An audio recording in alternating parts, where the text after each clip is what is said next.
"Stop right there. You're not going through this gate until I understand what you're trying to do. You walked up way too confidently for someone who hasn't shown ID yet. And don't try to stare me down because that won't work. I've seen plenty of people try to slip through pretending they belong here. You're not fooling me today. So step back and explain yourself." Her voice was sharp, layered with authority that didn't invite questions. Karen Bellamy, a 56-year-old gate agent known for her controlling precision, stood firm behind the employee access counter, her arm raised as if guarding sacred ground.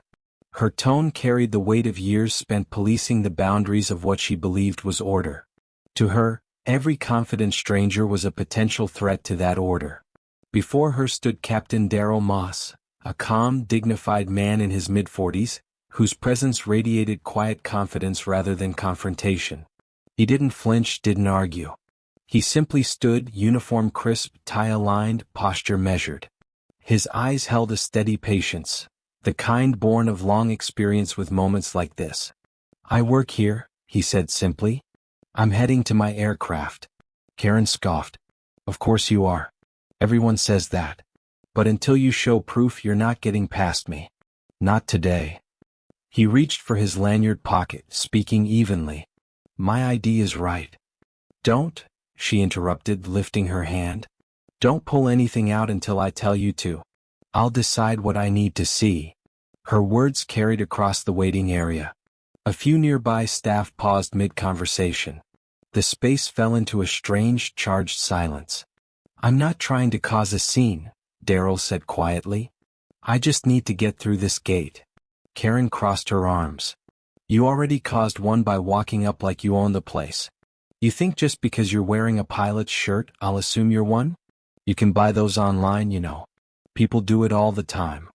Daryl's jaw tightened slightly, but he didn't raise his voice. "This uniform isn't from a costume shop." "Then prove it." Each word came out like a command. Around them, whispers began to ripple. One ground staff member, Oliver Kent, a hesitant 32-year-old with kind eyes and a conscience he couldn't silence, stood a few steps away. His clipboard hung loose in his hands as he watched the exchange unfold. He knew what was happening. He'd seen it before. Still he hesitated. Daryl's calm made the tension even sharper. He didn't plead. He didn't rush. "You have my name on the roster," he said, voice low but certain. "Captain Daryl Moss." Karen frowned, pretending to scroll through her tablet. "Nothing by that name. Maybe you're mistaken about which airline you work for." "I think I know where I work." "Then you can wait right there until someone confirms it." She smiled thinly, satisfied with her authority. Oliver took a cautious step forward. "Miss Bellamy, I think maybe?" Karen turned to him sharply. "Not now, Oliver. This is protocol." He swallowed his words, guilt pressing on him as he glanced back at Daryl. Daryl, however, seemed almost unmoved. His composure was unnerving to her. It felt like defiance, though it wasn't. It was dignity. The kind that doesn't need to shout to be heard. She interpreted it differently. "You think being quiet makes you look innocent?" "It doesn't. It makes you look suspicious." A soft exhale escaped Daryl. "It's not suspicion that you're seeing," he said. "It's restraint." Her eyes narrowed. "Excuse me?" He didn't respond. He didn't need to. The power in his silence unsettled her more than any argument could have. The air around them grew still again. Passengers nearby began to watch. Some lifted their phones discreetly. A few murmured, discomfort etched on their faces. But no one intervened. "Ma'am," Daryl said at last, tone controlled, "if you look again you'll find my name. I assure you I'm exactly where I'm supposed to be." Karen tilted her head. "You sound awfully sure of yourself for someone standing where they shouldn't." Oliver looked at the uniform again, the stripes on the shoulders, the badge, the steady confidence of a man who clearly knew the weight of leadership. Something in him wanted to speak up again, but fear held him back. "How many times have we seen this kind of thing happen?" a woman whispered from the waiting line. "It's uncomfortable to even watch." Daryl heard, but he didn't react. He'd spent years learning that not every battle required the sword of emotion. Sometimes silence was sharper. Karen, however, felt her grip on control slipping. His quiet confidence annoyed her. "You're not answering my questions directly," she said. "If you really work here you should know protocol. Why didn't you come through the main employee gate like everyone else?" "I did," Darryl replied evenly. "This is the main gate for crew." "Not for you it isn't," she said quickly, her bias leaking through. "You're not cleared for this section." "Is that written somewhere?" he asked gently, "or is that just your assumption?" That one sentence broke the fragile balance. Gasps echoed softly. Oliver looked down, shame tightening in his chest. Karen's lips parted, but no words came at first. Then, in a flash of defensive pride, she raised her voice again. "Don't you dare talk to me about assumptions. I've been here longer than you've been flying." For the first time, Darryl's expression changed slightly. His eyes softened, not in anger, but pity. "That may be true," he said, "but experience doesn't excuse prejudice." Her face flushed. "You're accusing me of something dangerous, Captain, if that's even what you are." The word, "if," hung like a weight in the air. Every bystander felt it. Oliver finally found his courage. "Ms. Bellamy," he said quietly, "I think you should check the internal roster. The morning memo mentioned a new chief pilot arriving today." She spun toward him. "And what does that have to do with this man?" Oliver hesitated. "I just think maybe we should be sure." Darryl remained still, saying nothing. The silence that followed was long, stretched, uncomfortable. Then, from the far side of the terminal, voices echoed, two captains in uniform walking briskly toward the gate, followed by another officer. One of them, Captain Linda Brooks, a composed and assertive woman in her early 40s, stopped the moment she saw Darryl. "Captain Moss," she called, her face breaking into a smile of genuine respect. "Welcome aboard, sir." The crowd stirred. Karen's expression faltered. Linda extended her hand warmly. "We've been waiting for you. The team's already preparing the orientation room." Karen blinked. "Sir?" she whispered, disbelief creeping into her tone. Darryl finally reached into his pocket and calmly displayed his ID badge. The photo, the title, Chief Pilot, everything glowed under the terminal lights. Karen's face turned pale. Around her, whispers swelled. Darryl looked at her, voice calm but heavy with truth. "I told you I was exactly where I'm supposed to be." The weight of the moment pressed on everyone there. Oliver exhaled quietly, relief and guilt intertwined. Linda's eyes narrowed slightly toward Karen. "Is there a problem here?" she asked. Karen's mouth opened but no sound came out. She stammered something about confusion and misunderstanding. Darryl didn't dwell on it. "No problem," he said softly. "Just a reminder that respect should never require proof." He turned to walk toward the captains waiting for him, but his final glance lingered, a message without words. And as he disappeared down the corridor, the silence left behind was louder than her shouting had ever been. Because the truth had spoken, not through volume but dignity. What would you do in this moment? Stay silent or step forward when you see injustice unfolding in front of you? Comment below if you believe in equal treatment for everyone. And hit subscribe if you believe racism should never be excused. Karen stood frozen, her face drained of confidence as the words, "Chief Pilot," echoed in her mind. The space that had once felt like her domain now felt like a mirror exposing every unchecked assumption she had made. Her voice, once sharp and commanding, trembled with uncertainty as she tried to gather herself, fumbling with the tablet in her hands. Oliver watched from the side, his pulse still racing from the confrontation. He couldn't forget how still Captain Moss had remained, how his silence had spoken louder than any defense could have. There was something about that kind of dignity that unsettled people who relied on power through tone. Karen broke the silence, muttering, "It was a misunderstanding, that's all.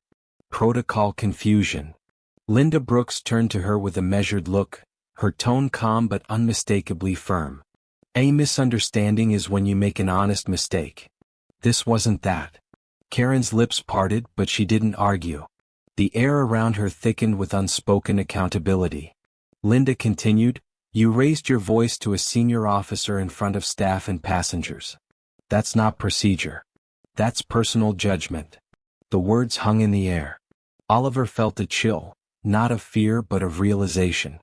In just a few minutes, roles had reversed completely. The same authority Karen had used to humiliate was now dissolving before the quiet, composed authority of those she tried to belittle. Captain Moss's presence lingered even though he had walked away. People still whispered about what had just happened. The crowd's murmurs shifted from confusion to shame. A few passengers who had recorded the scene lowered their phones, suddenly unsure of their own part in the spectacle. Karen stepped aside, her fingers trembling slightly. I didn't know who he was," she whispered. Linda's gaze softened just a fraction. "You didn't need to know who he was to treat him with respect." Oliver nodded almost involuntarily, eyes low. "She's right," he said quietly. "It's not about who he is. It's about how you treated him before you found out." Karen turned toward him, her voice fragile. "You think I meant to offend him?" Oliver hesitated. "I think you didn't stop to question why you assumed he didn't belong." That truth landed harder than anything else. Karen's eyes darted away. She suddenly noticed the stares from the other employees, people she'd worked alongside for years but who now looked at her differently. Down the hall, Darryl Moss walked with the captains who had come to greet him. His steps were slow, deliberate, unshaken. He didn't carry the air of someone who needed revenge or validation. He carried the quiet weight of someone who had experienced this before and refused to let it harden him. Linda caught up to him, her tone respectful. "Sir, I'm sorry that had to happen on your first day." He glanced at her. "You're not the one who needs to apologize." She nodded. "Still, it's not the welcome you deserved." He stopped, looking ahead at the long hallway stretching toward the pilot's lounge. "Deserve has nothing to do with it. People reveal what they believe when they think they're in control. All I did was let her speak long enough to show it." Linda's expression shifted, admiration mixed with sorrow. "You handled it better than most would." "I've had practice," he replied. Those 3 words carried decades of meaning. Behind them, Oliver lingered near the gate, unable to move on with his duties. Something inside him had changed. Watching someone like Captain Moss, so composed under humiliation, had left a mark. He thought of the small moments when he'd seen bias brushed aside, laughed off, excused as personality. But now he'd witnessed what it looked like when dignity met prejudice head-on. He looked at Karen again. She stood behind the counter, her posture deflated, eyes fixed on the security screen that no longer felt like protection. Her authority had evaporated, leaving her face unreadable, caught somewhere between shame and denial. He took a deep breath and walked closer. "Miss Bellamy," he said softly. She didn't look up. "Don't start, Oliver." "I just wanted to say," he continued, "you can still fix this, just not by pretending it didn't happen." She glanced at him, her eyes moist with frustration. "You think one apology changes anything?" "No," he said. "But it's a start." Karen looked away again, unable to respond. Far down the terminal, Captain Moss entered the briefing room where senior officers were gathered. The conversations halted as he stepped in. Several pilots rose to greet him. Respect came naturally from those who knew his record. A man who had logged thousands of hours, trained generations of aviators, and led quietly through integrity. "Welcome, Chief," one of them said, shaking his hand. Darryl smiled faintly. "Thank you." Though the welcome started a little rough. A few chuckled, trying to ease the tension, but his next words carried quiet gravity. "It's not the first time I've been mistaken for someone who doesn't belong where I do. But it might be the first time I can change something about it." The room grew silent again, not out of discomfort but reverence. He looked around. "We can fly planes across continents, but we still struggle to cross the smallest distances between each other. That has to change." Meanwhile, back at the gate, Linda approached Oliver, who still lingered by the counter. "You did the right thing," she told him. "I waited too long," he said. "I should have spoken up sooner." "You still spoke," she replied. "That's what matters. Some people never find their voice at all." Oliver nodded. The truth of her words felt heavy but real. "What do you think happens now?" Linda glanced toward Karen, who stood motionless, speaking quietly to a supervisor now. "Consequences," she said softly. "But maybe also growth." The day carried on, but something had shifted in the air. The incident would spread across the airline within hours, shared videos, whispered retellings, online debates. But those who were there would never forget the image of one man's calm dignity exposing the ugliness of assumption. In every whisper, in every glance exchanged afterward, there was a quiet reckoning. People would look at each other differently, not always with guilt but with awareness.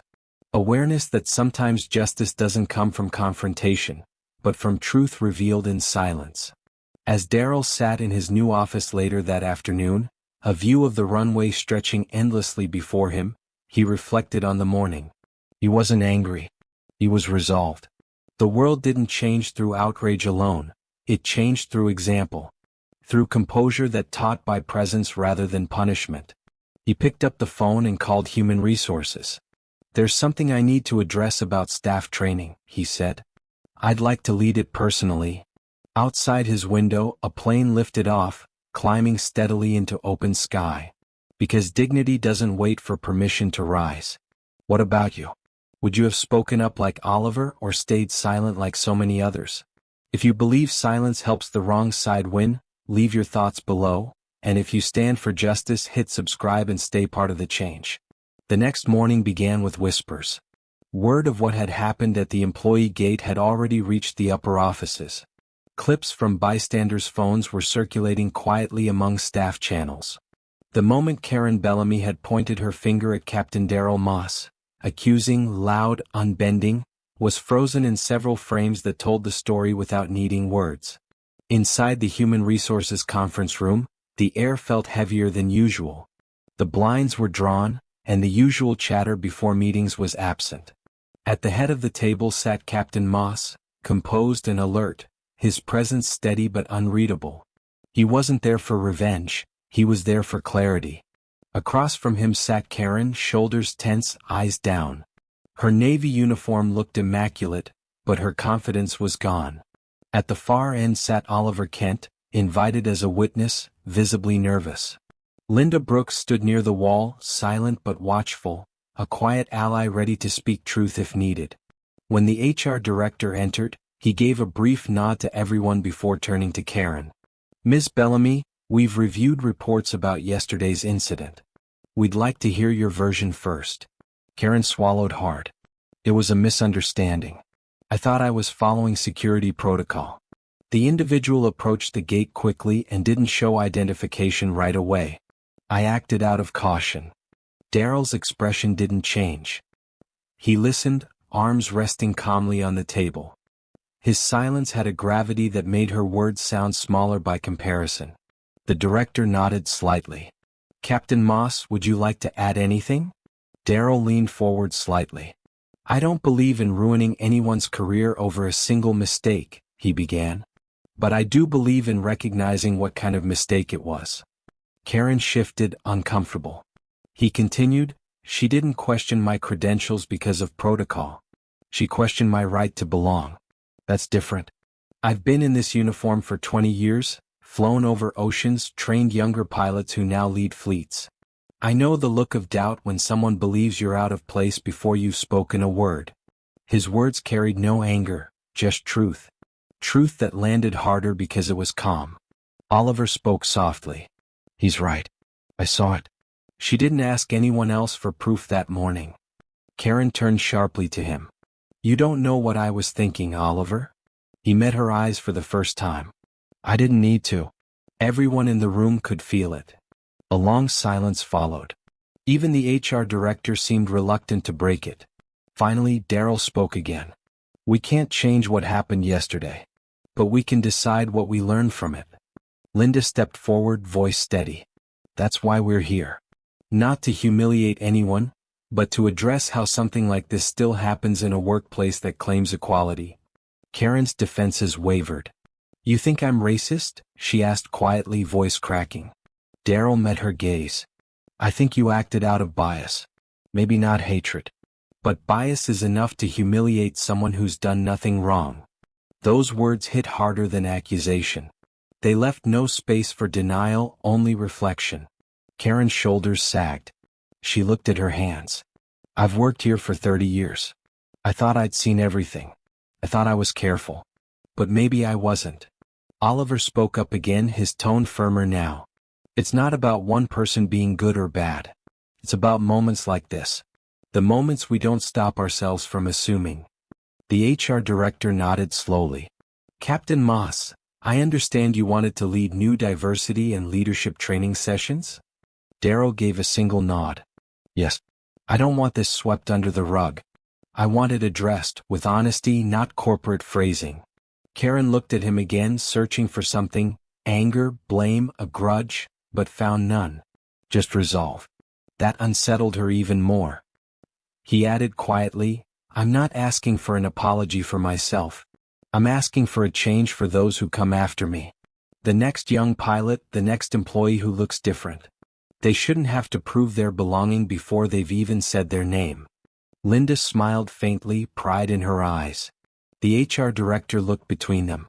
Ms. Bellamy, given the circumstances, we're recommending suspension pending further review. During that time, you'll be required to complete the new cultural competence program under Captain Moss's direction. Karen's eyes widened. Under his direction? Darryl simply nodded once.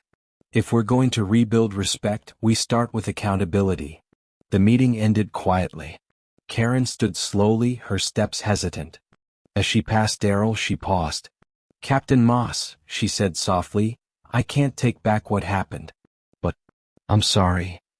He inclined his head respectfully. Thank you. No bitterness. No triumph. Just closure. Outside the room, Oliver waited until she left before approaching Darryl. Sir, he said, I wanted to say thank you. Not just for what you said, but for how you said it. Darryl looked at him with a calm, kind expression. It takes courage to speak up, Oliver. Most people stay quiet because silence feels safer. But silence also allows injustice to breathe. Oliver nodded, eyes low. I learned that yesterday. Darryl placed a hand on his shoulder. Then don't forget it. That afternoon, as Darryl walked through the terminal in full uniform, something had changed. Employees greeted him with a new kind of respect. One rooted in recognition, not assumption. Passengers glanced at him, some realizing he was the man from the viral clip now circulating online. A few nodded quietly as if to say we saw and we learned. He didn't crave their attention. He only wanted awareness to grow where ignorance once lived. Linda caught up to him near the crew lounge. You handled that with grace, Captain, she said. Grace, he repeated softly. That's what people forget, it's not weakness. It's control. They walked together in silence for a moment. Then Linda asked, Do you think she'll change? He looked out toward the runway where a plane ascended into the clear morning light. I think she already has. Change starts the moment shame meets truth. Linda smiled faintly. You should put that in your next speech. He gave a small chuckle. Maybe I will. As he continued down the hall, the same corridor where it had all begun, the memory of the confrontation no longer stung, it taught. It reminded him why leadership wasn't about rank but responsibility. In a world still learning to see past uniforms, color, and class, he understood that his calm was its own kind of rebellion. Because real power doesn't shout, it stands. And sometimes standing quietly is the loudest act of justice there is. Would you have handled it with calm, or would your anger have spoken first? Share your thoughts below, and if you stand for dignity that refuses to bow to prejudice, hit subscribe and be part of every voice that believes in justice for all. By the end of the week, the story had spread far beyond the airport walls. What began as a tense exchange at a security gate was now a national conversation. News outlets replayed the clip again and again. The still image of Karen pointing, the unflinching calm on Captain Darryl Moss's face, the stunned silence of bystanders frozen in disbelief. The headline said it all. Airline staff blocks black pilot from entering employee gate, not knowing he's the new chief pilot. Inside the airline headquarters, the communications department scrambled to contain the storm. Public relations statements were drafted, edited, retracted, rewritten. But none of them carried the weight of what people had already seen. The image itself had spoken. There was no corporate spin strong enough to erase the power of truth when dignity met bias so plainly in public view. Daryl didn't seek the spotlight. He didn't post or comment. He didn't hold a press conference. He simply continued to show up to work, composed and professional, letting his integrity be his only response. That restraint, the same quiet strength that unsettled Karen days before, was now what inspired thousands. Across social media, his calm became a symbol of a deeper message, that power doesn't always announce itself with volume, and that grace under pressure can be its own form of protest. People wrote messages under clips of the video. He didn't need to shout. His silence said everything. That's what dignity looks like.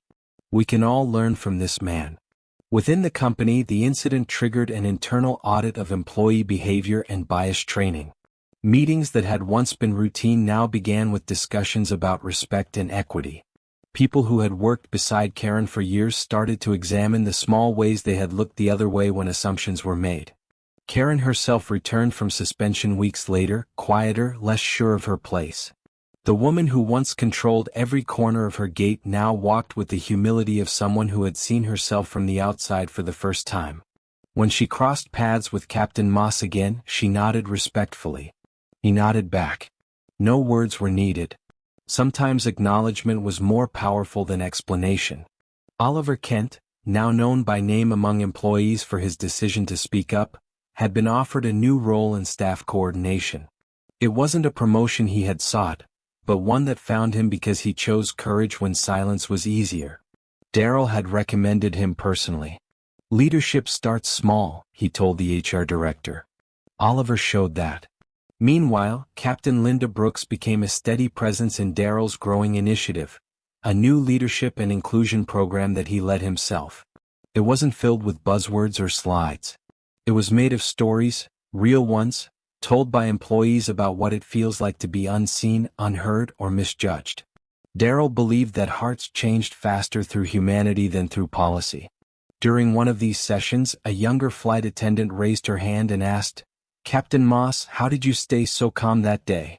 "I don't think I could have done that." Daryl smiled slightly. "Calm isn't always what it looks like," he said. "Sometimes it's a storm inside you that you refuse to let spill over. The moment I raise my voice, I lose the chance to teach. But if I hold my ground with dignity, the lesson teaches itself." The room was silent. Then someone clapped quietly. The rest followed. Outside those walls, people continued debating the video, some defending, some condemning, some simply reflecting. But the story had already done its work. It had cracked something open. Conversations that used to stay hidden were now public. People started noticing how easily judgment hid in plain sight, disguised as procedure or caution. Karen sat through every session. At first she said nothing. Then one afternoon she stood up. "I was the one in that video," she began, her voice trembling. A hush fell over the room. "I can't undo what I did. But I can tell you this, when you realize you were wrong and the whole world saw it, you either hide behind excuses or you start changing. I'm trying to change." Daryl looked at her, expression gentle. "That's where it begins," he said. Outside, through the wide terminal windows, planes lifted off in silent rhythm. The sight had always meant freedom to Daryl. Now it meant responsibility. He thought of every young pilot who might walk through that same gate one day, confident but doubted, professional but questioned. He wanted the next one to be greeted with respect, not suspicion. Later that week, he was invited to speak at a leadership forum hosted by the airline.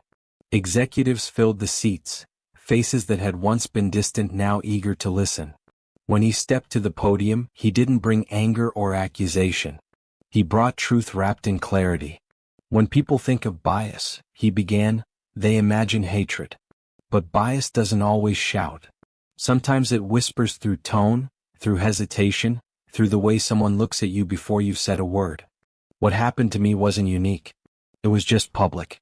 And I'd rather it happened to me than to someone who didn't yet know how to stand still in the face of disrespect." He paused, his voice steady.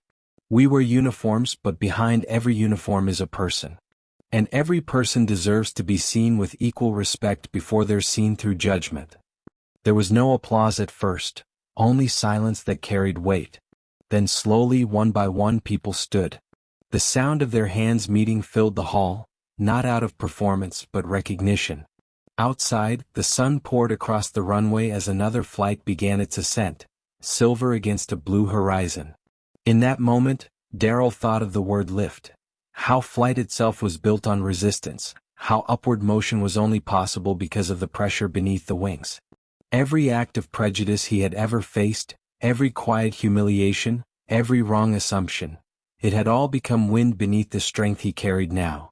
And as he walked off the stage, Linda caught up to him again. "You realize, Captain," she said, smiling faintly, "you didn't just change an airline. You started something bigger." He smiled back, eyes calm. "I didn't start it," he said. "I just reminded people it needed to keep flying." "What about you?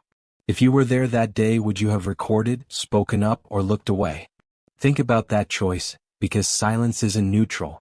Comment your thoughts below, and if you believe real justice begins with awareness, hit subscribe and stand with every voice that refuses to stay quiet. The story refused to fade. Weeks after the first clip went viral, it had grown into something larger, an emblem of how prejudice could be confronted not through rage but through grace. News anchors still spoke about it, college classrooms used it as a case study, and young pilots of color shared the video online with captions that read, "This is why representation matters." Captain Darryl Moss had become a quiet symbol of composure and leadership. But he never saw himself as a symbol. He saw himself as a man who had lived too many versions of that same moment, and finally had the authority to stop it from repeating. He spent his mornings flying and his afternoons visiting training centers, talking to new recruits about professionalism, empathy, and the strength it takes to stay calm when dignity is tested. He always ended his talks the same way: never confuse silence with weakness. Sometimes, silence is just self-respect choosing not to waste its breath. But even as progress unfolded, the echoes of that day still lingered in those most affected. Karen Bellamy hadn't returned to her old post at the gate.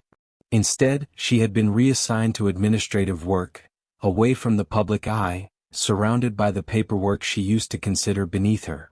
Her friends avoided the topic, but she felt it every day. Every time she walked through a hallway and someone's conversation stopped mid-sentence, every time her email went unanswered a bit too long, she felt the shadow of her mistake. She tried to dismiss it at first, telling herself she was being punished too harshly for one lapse of judgment, but over time the reflection became sharper. The endless replays online, the comments, the way people spoke about the woman in the video. It stripped her of anonymity and left her exposed to the truth she had denied. It wasn't just protocol. It was pride. One afternoon, as she sat at her desk staring at a blank report form, she received an unexpected message in her inbox. The sender, Captain Darryl Moss. Subject line, a conversation. Her breath caught. She opened it slowly. Karen.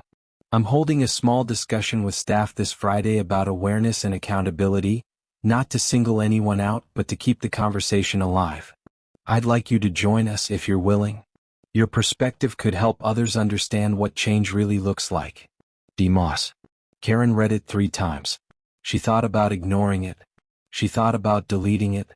But then she remembered the look in his eyes that day, not anger, not triumph, just a kind of quiet expectation. By Friday she was there. The meeting room was small, just 10 people gathered in a circle. No microphones, no cameras, no formality. Darryl sat at the front, relaxed, wearing a simple shirt instead of his uniform. Oliver was there too, seated near the back, watching quietly. Darryl began, "Today isn't about rehashing what happened. It's about understanding how moments like that shape us, and how they can teach us more than they break us." He turned to Karen gently. "You don't have to say anything if you don't want to. Just being here matters." She nodded slowly. But after a few minutes of silence, she found her voice. "I used to think fairness was about treating everyone by the book," she said.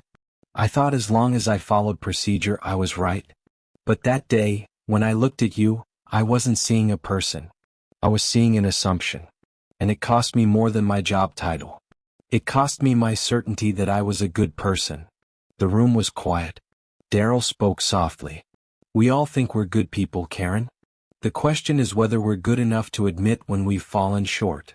She looked at him, eyes glassy. You could have destroyed me publicly. You didn't? Why? Because humiliation doesn't teach, he said. Reflection does. Oliver leaned forward. And reflection only happens when someone like him chooses grace over pride. Karen gave a small, broken laugh. You're right. I didn't deserve his grace. But I needed it. For the first time, Darryl smiled fully. Grace isn't given because someone deserves it. It's given because someone needs it. The words hung in the room like light. After the meeting, Karen walked beside him down the hall. You changed the company, she said quietly. And me? He shook his head. No. You changed yourself. That's harder. Outside, the late afternoon sun spilled across the tarmac. Planes moved in rhythmic precision, departing, landing, beginning again. The sky was wide and calm, almost symbolic of the clarity that comes after storms. Over the next month, the ripple widened. The airline announced a new mentorship initiative under Captain Moss's guidance, pairing senior leaders with younger employees to foster respect, inclusion, and accountability. Karen volunteered to help coordinate it, hoping her involvement could be more than apology, it could be redemption. Oliver continued working closely with Darryl, assisting in developing the new culture program. He often stayed after meetings asking questions about leadership. What makes people listen? He asked one evening. Darryl thought for a moment. Not volume, he said. Consistency. People don't change when you tell them what's wrong, they change when they can't ignore what's right. Meanwhile, the video continued to circulate, now less as outrage and more as inspiration. Students studied it. Pilots quoted it. Activists replayed it to show that strength doesn't always shout. It sometimes stands quietly and refuses to move backward. Darryl received letters from across the country. Some from young professionals who said they'd faced similar humiliation, others from people who had once been like Karen, realizing their own blind spots too late. Each message reminded him that the moment he had once seen as another painful repetition had become a bridge for change. On a quiet Sunday evening, he sat at home reflecting. The living room was dimly lit, a framed photo of his first flight class resting on the mantel. He thought about how many of those young men and women had faced barriers, how many had been questioned before being trusted. He knew this story wasn't just his, it was every person who had been underestimated, disrespected, or dismissed for reasons that had nothing to do with skill. He whispered to himself, if one person sees differently tomorrow because of what happened, then it was worth it. Because that's what justice sometimes looks like, not a grand declaration but a shift in how people choose to see. Outside, the sky deepened into twilight. Another flight roared upward into the dark, its engines fading into distance. And in that quiet, Darryl smiled, because the work was far from over, but it was finally in motion. What about you? When someone shows prejudice before proof, would you confront them with rage, or with restraint that teaches instead of destroys? If you believe grace is the loudest answer to injustice, leave your thoughts below. And if you stand for courage that heals instead of harms, hit subscribe and stay part of the movement. Months passed, and what began as a confrontation at an airport gate had become a quiet movement of its own. The airline had changed, not just in policy but in presence. Walls once decorated only with technical achievements now bore new words in bold letters. Dignity. Equality. Respect. Words inspired by Captain Darryl Moss, who had never asked to be a hero, only to be seen as human. It was a spring afternoon when he stood before a crowd of employees, partners, and guests gathered for the company's annual leadership summit. Cameras lined the back of the room, flashes from reporters occasionally breaking through the calm. This time, the focus wasn't on scandal but on progress. Darryl adjusted the microphone, his eyes sweeping the crowd. He didn't need to clear his throat or compose his nerves. The room already belonged to him, not out of authority, but through respect he had earned the hard way. He began simply. A few months ago, I was stopped at this very airport, not by a security protocol but by a perception. The room was silent. Everyone knew the story. But hearing it from him gave it a different kind of power. That moment wasn't just about one person's mistake, he continued. It was about how easily we forget that the person in front of us carries their own story, their own worth, long before we decide what they deserve. He paused. I didn't raise my voice that day because I wanted to prove something. I stayed calm because I already knew who I was. Dignity doesn't ask for validation. It stands firm even when no one else recognizes it. Karen sat near the middle of the audience, listening quietly. Her hands were clasped, eyes glistening. Oliver sat beside her, and when Daryl's gaze met theirs, he offered a small nod of acknowledgement. Daryl continued, we can build faster planes, bigger fleets, better systems, but if we don't build better hearts, we're still grounded. Every time we let bias, fear, or pride guide our actions, we clip the wings of someone else's potential. And we can't call that leadership. There was a murmur of agreement across the room, a low wave of shared reflection. He went on. Leadership isn't about who speaks loudest. It's about who listens when the world goes quiet. It's about who looks at someone and says, you belong here, before demanding that they prove it. He looked toward Karen again, not with judgment, but with the same steady calm he'd shown the day it all began. Some of us have been humbled by what we didn't see until it was too late. But that's not failure, it's growth. The only true failure is refusing to change once you know better. Karen lowered her head slightly, and for the first time in a long while she smiled, not in pride but in gratitude. Daryl placed both hands on the podium. When that video went viral, I received messages from around the world. Some said I should have fought back harder. Some said I was too calm. But I didn't stay calm because I was weak.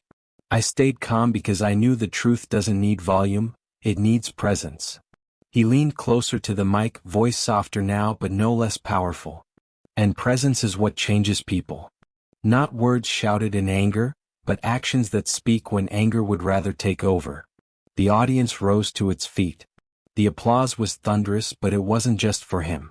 It was for what he represented, for every moment of restraint turned into strength, for every quiet act of justice that had gone unnoticed until someone dared to stand still long enough for the world to see it. After the applause faded, he closed with words that would stay with them all.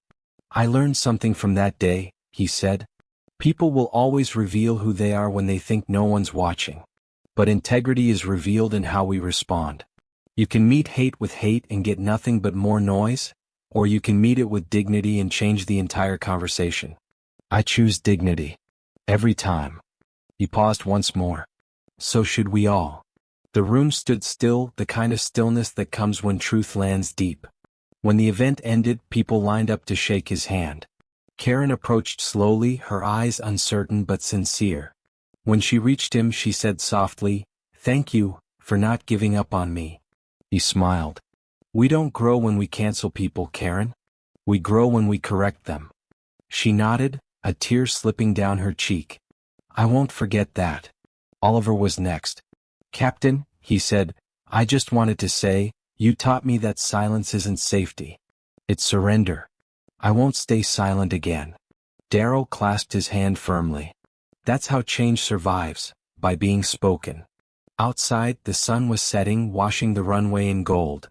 A plane lifted into the distance, engines humming like a steady heartbeat. Daryl stood watching, hands in his pockets, eyes reflecting the horizon. He knew this wasn't the end of anything, it was the continuation of a story that had started long before him, and would outlive him too. Because the real story wasn't about an argument at a gate. It was about every gate that still stood, in hearts, in systems, in minds, and how, one by one, they could be opened. He turned away from the glass and began to walk down the corridor, calm, steady, unshaken. The same walkway where he had once been stopped now carried him forward freely, a symbol of progress made visible. And as he walked, his words echoed softly, carried by the same air that once held silence. Respect shouldn't require a title.